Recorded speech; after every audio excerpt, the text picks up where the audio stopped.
kami kejar, nggak apa-apa, kami bilang nggak dikasih pun nggak apa-apa, tapi jangan kayak memang dimain-main gitu. Mau melihat ini kota zombie dengan keadaannya, dengan keadaan kami berlumpur bang, memang sengaja supaya kami dikejar gitu. Sampai dibilang kota zombie itu berarti kota mati. Kita nih mayat yang ngejar-ngejar orang itu mencari makanan. Udah seminggu ada bantu. Yaman ini memang bangsat bajingan, selalu mengadu domba, selalu provokator. Tolong saksikan video ini sampai selesai, biar tahu bagaimana bangsatnya orang Yaman di Republik Indonesia ini. Di Aceh ini ya, banyak orang yang menunggangi rakyat Aceh. Sebenarnya rakyat Aceh kasihan. Jadi banyak orang-orang politisi-politisi busuk yang sekarang ini kemudian memanfaatkan momentum saudara-saudara kami yang sedang dilanda kesusahan. Maknanya apa? Jelas bang, itu bukan makna, itu identitas. Makar dengan dalih identitas Manada, makar-makar aja, berontak-berontak aja. Di sisi lain mengatakan damai, di sisi lain bikin huru-hara.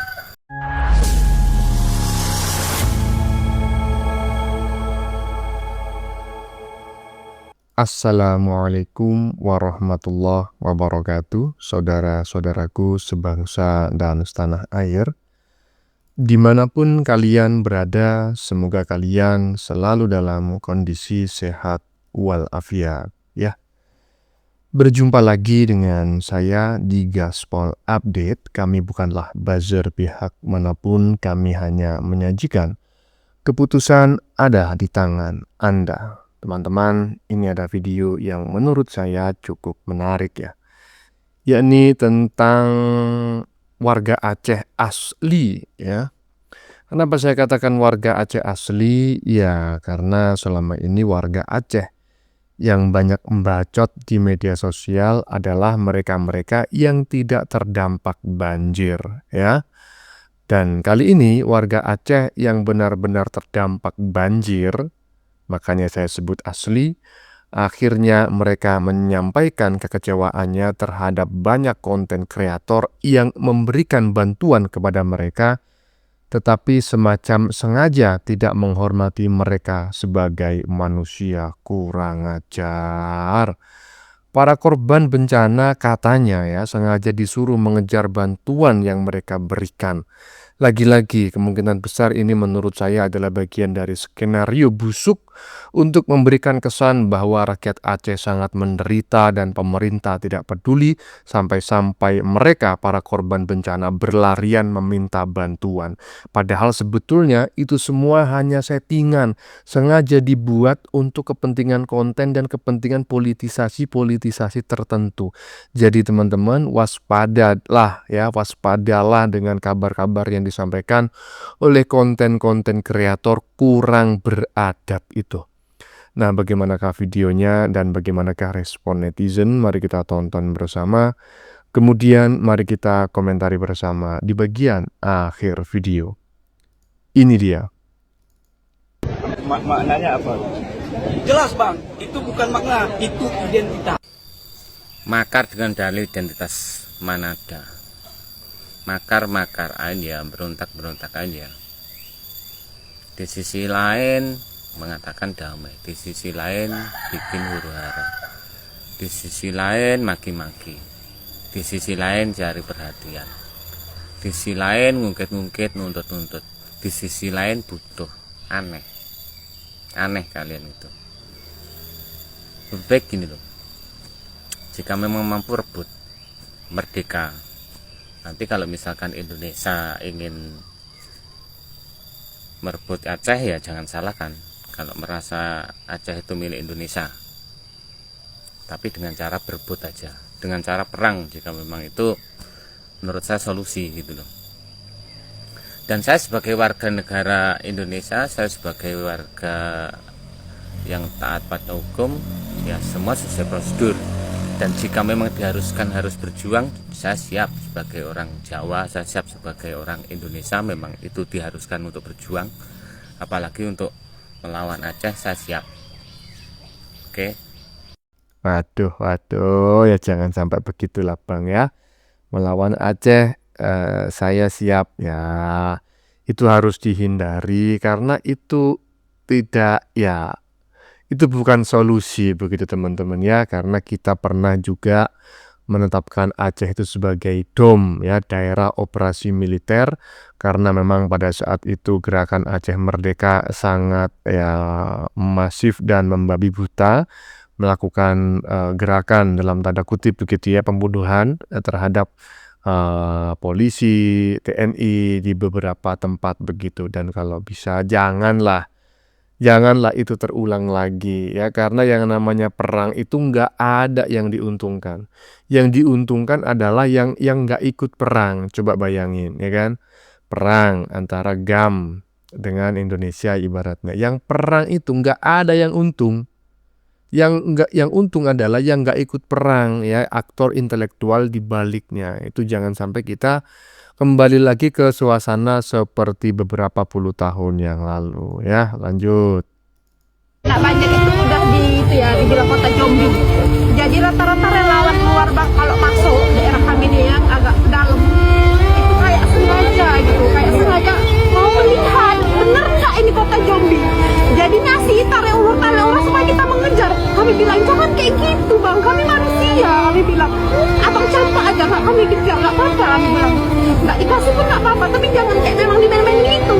Mau melihat ini kota zombie dengan keadaannya, dengan keadaan kami kan lumpur Bang. Memang sengaja supaya kami dikejar kayak gitu. Sampai dibilang kota zombie itu berarti kota mati. Kita nih mayat yang ngejar-ngejar orang itu mencari makanan. Udah seminggu ada bantu.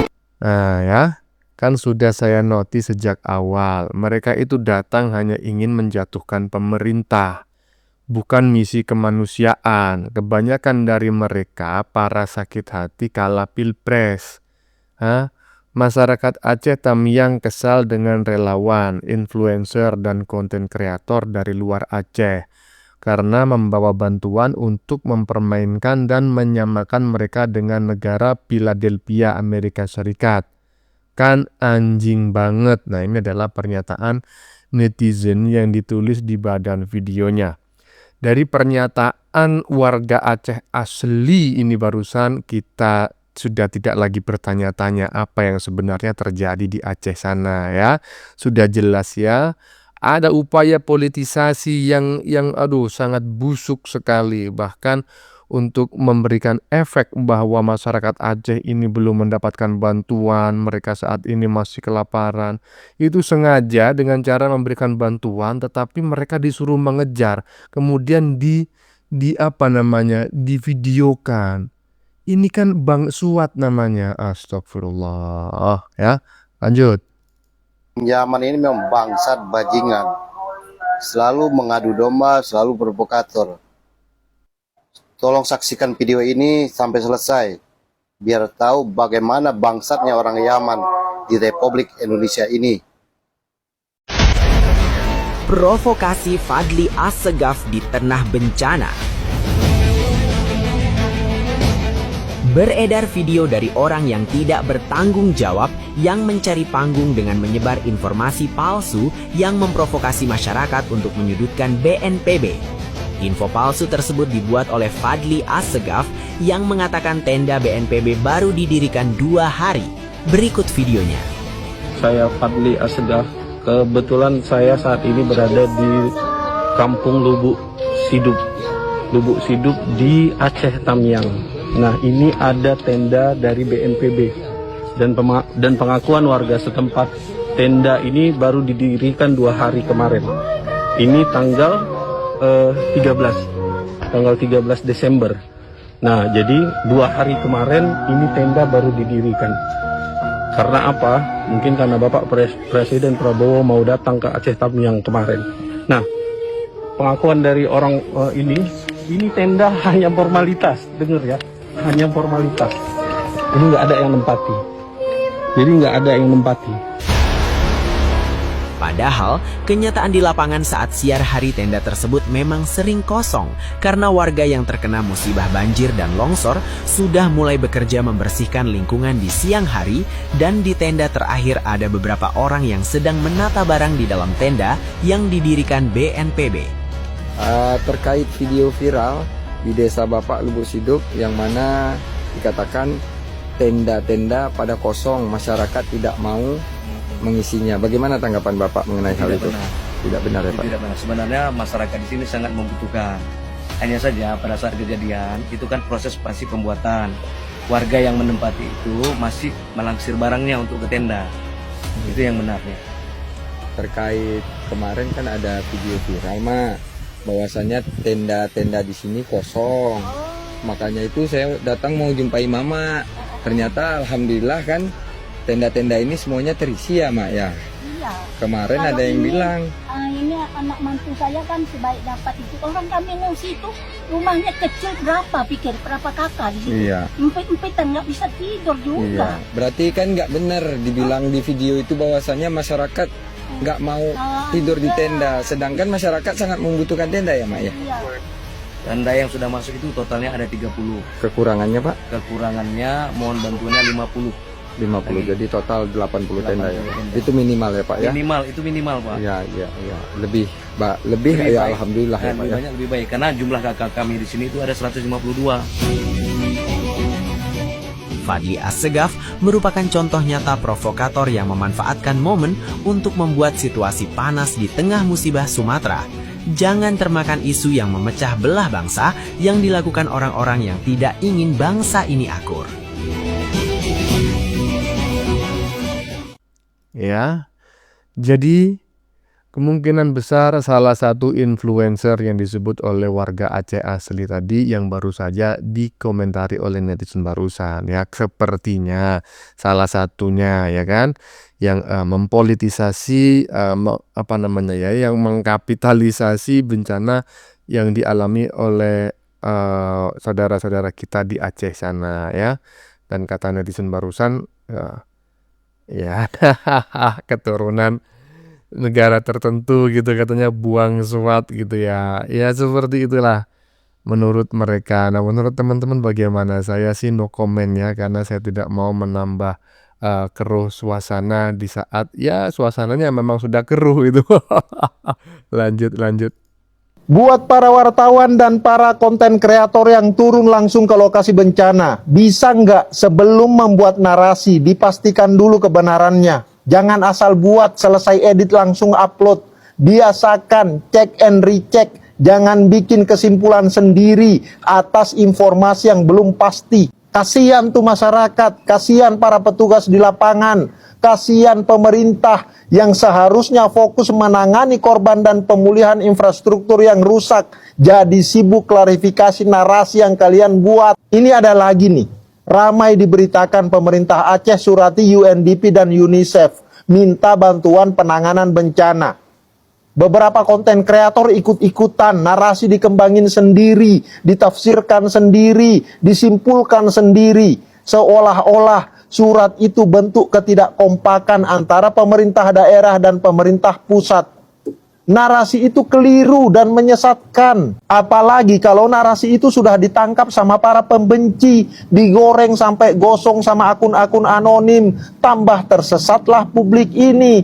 Akhirnya Pak Gubernur harus klarifikasi sendiri nih. Jadi gini loh, biar kalian pada paham, dalam tata kelola kebencanaan modern, koordinasi dengan lembaga internasional yang sudah resmi berada di Indonesia, itu bukan tindakan melawan negara. Itu bagian dari mekanisme normal dan sah. UNICEF dan UNDP bukan lembaga asing ilegal. Mereka punya kantor resmi di Jakarta. Sudah lama bekerja di bawah koordinasi pemerintah Indonesia. Dan selama ini justru menjadi mitra negara dalam pemulihan pasca bencana. Ya baik soal kesehatannya, pendidikannya maupun pembangunannya. Meminta bantuan mereka bukan berarti negara absen. Dalam situasi bencana besar, semua level pemerintahan, pusat dan daerah punya ruang dan kewenangan untuk memperluas jejaring bantuan selama itu tidak bertentangan dengan kebijakan nasional. Ini konteksnya beda dengan apa yang disampaikan Pak Presiden kemarin, bahwa banyak pemimpin negara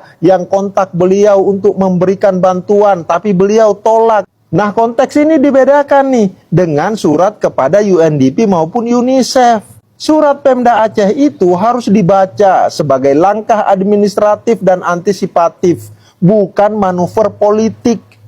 Daerah melihat kebutuhan di lapangan, lalu membuka opsi dukungan tambahan, kolaborasi, terutama untuk fase rehabilitasi dan pemulihan pasca bencana yang memang menjadi spesialisasi UNDP dan UNICEF. Sementara itu, tanggap darurat tetap ditangani negara. BNPB, TNI, Polri, kementerian, dan pemerintah pusat sudah bergerak sejak awal sampai detik ini hingga semuanya pulih di sana. Jadi narasi Pemda tidak percaya pusat, Pemda membangkang pusat, itu namanya penyesatan. Dalam bencana yang bekerja itu bukan ego kewenangan, tapi pembagian peran. Negara hadir, daerah bergerak, mitra membantu. Itu bukan ketidakkompakan, itu justru bentuk kerja bersama. Kalau langkah kolaborasi dibaca sebagai konflik politik atau sengaja dipolitisasi, maka yang dirugikan bukan pemerintah, tapi korban bencana itu sendiri. Jadi tolong dipahami, kalian punya hati nurani, sebelum memberitakan sesuatu, menyampaikan narasi, dicek dulu, ditimbang dulu, diukur dulu, dihitung kira-kira dampaknya kemana, siapa yang akan rugi dan lain-lain gitu loh.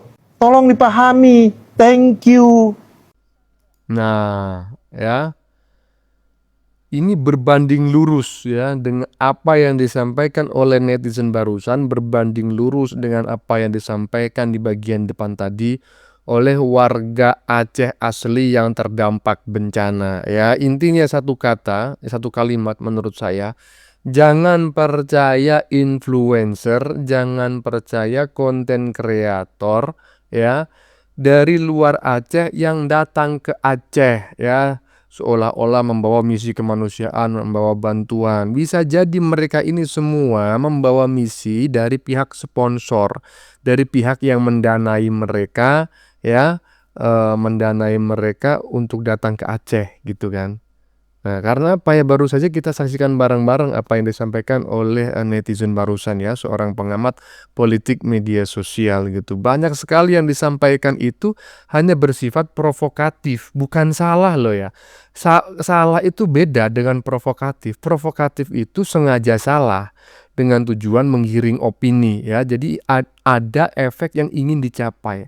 Kalau salah ya benar-benar nggak tahu ya. Kemudian salah. Nah, saya yakin konten kreator itu nggak salah, tapi sengaja. Nah, itu yang berbahaya ya. Kita harus hati-hati. Lanjut.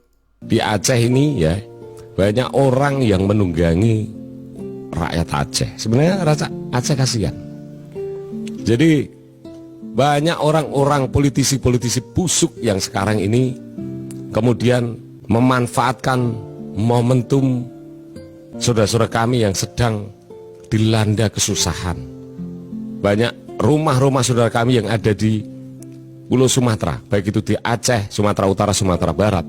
Ada orang tua kehilangan anaknya, ada istri kehilangan suaminya, ada ayah kehilangan istrinya, harta bendanya lenyap.